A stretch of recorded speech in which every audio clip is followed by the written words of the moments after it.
believe in the Bhagavad Gita, Lord Krishna made a statement that whenever evil seems to predominate on the earth, whenever righteousness is oppressed or something, he said, I will come again, or something like this. And you're correct in saying that in all religions they have a kind of prophecy that the Christ will return. We speak about the avatars of Vishnu, as you say, the reincarnation or the embodiment of the supreme principle will take human form again to come and rescue mankind from sliding into total darkness, ignorance.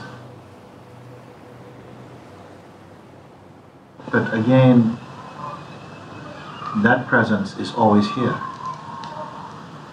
The world is never without the presence of truth, without sages, wise, holy people from different religions and races and countries. They're always pure. The pure ones are always here.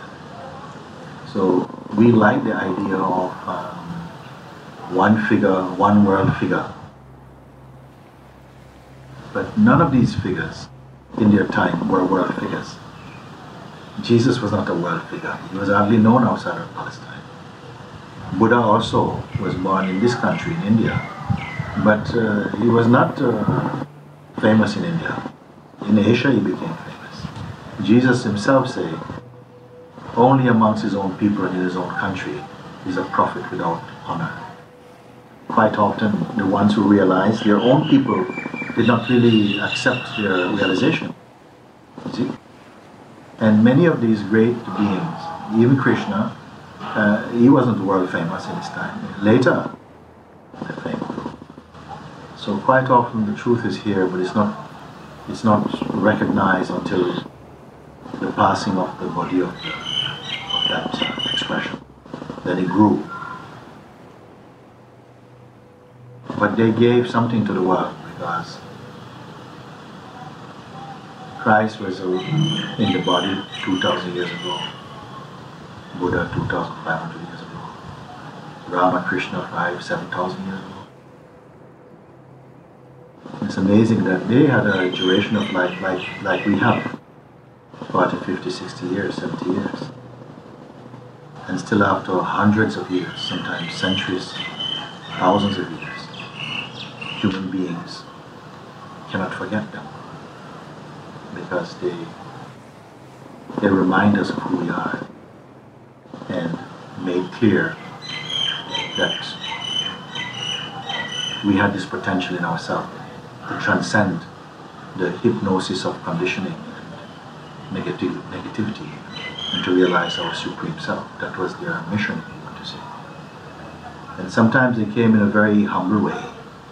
They didn't come with a lot of noise, they didn't come with big trumpets. They didn't come on chariots. They came in very simple ways. But because the truth is always timeless, it's never out of fashion,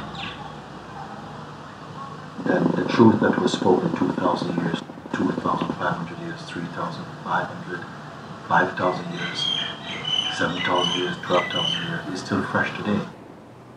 Because the heart is timeless. The truth that arises in us is timeless. So, the Spirit of Christ is here now. It's your own spirit, your own pure spirit. When it is free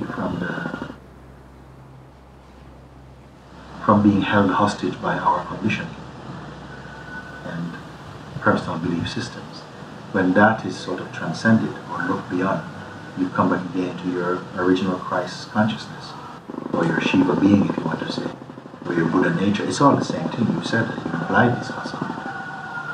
That we come back to our original innocence.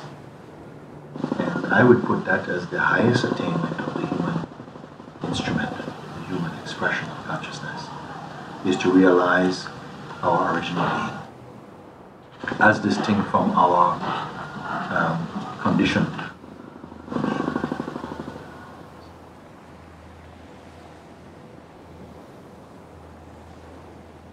that the Christ will return, returns every moment.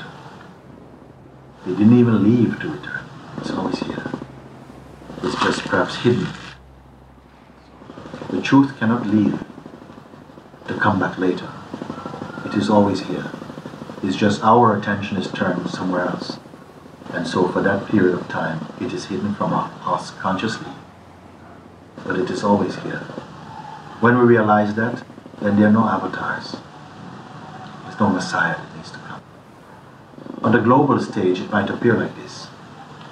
The one who was always here somehow is made known to so many, but not to everyone. Not to everyone. Even in the time of the Buddha, there were other teachers. Not everybody was a Buddhist. You see? Jesus also. Jesus was not a Christian. Buddha was not a Buddhist. They just spoke the truth. And those who really followed into, as much as they could, into the pointings that they made, they said, okay, we align ourselves with this thinking, with this philosophy, with this approach. So they call themselves, we are Buddhists. And we follow what the Buddha preached. And it is right that they should do. If you follow what is in your heart, if your heart takes to one teacher, you follow this teacher, you will come to understand the root of all the other teachings. This is such a fact.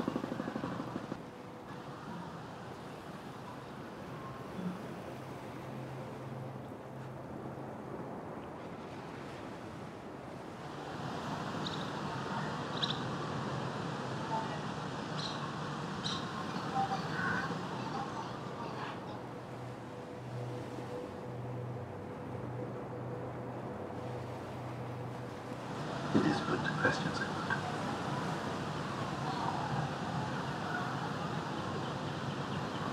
What is important is that somehow we question and we're open, but we're not in too much of a hurry to close your concepts or to form conclusions.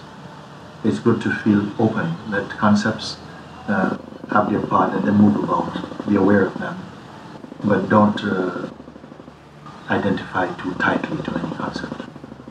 Because what you are is beyond concepts. You are before concepts. This is why you can observe them.